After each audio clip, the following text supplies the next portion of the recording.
প্রতিদিন আয়নায় তাকিয়ে নিজের ত্বক দেখতেও কি ভয় লাগে? চামড়া ওঠা, চুলকানি, লালচে দাগ, মানুষ তাকালেই লজ্জা।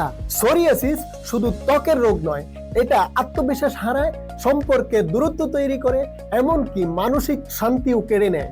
ঠিক সময়ে যত্ন না নিলে সমস্যা আরো বাড়ে। তাই দরকার এমন কিছু যা প্রাকৃতিক, শরীরের জন্য কোমল আর ত্বককে ভিতর থেকে সাপোর্ট করে। অ্যালার্জি কিউর ভেষজ উপাদানে তৈরি, যা শরীরের ভেতরে রক্তকণিকাগুলোর মধ্যে ভারসাম্য ঠিক রাখতে সাহায্য করে, চুলকানি কমাতে, ত্বককে শান্ত করতে এবং ত্বকের উপরে সৃষ্ট ক্ষতের জ্বালা কমাতে ও চামড়া ওঠা প্রতিরোধ করতে শক্তিশালী ভূমিকা পালন করে। এটা কোনো ম্যাজিক না, কিন্তু নিয়মিত ব্যবহার ও স্বাস্থ্যকর লাইফস্টাইলের সাথে ত্বককে ভালো রাখার সুযোগ করে দেয়। আজই অ্যালার্জি কিউর নিন, প্রকৃতির সাথে সুস্থতার পথে হাঁটুন। অর্ডার করার জন্য স্ক্রিনে দেখানো নাম্বারে কল করুন অথবা অর্ডার নাও বাটনে ক্লিক করুন।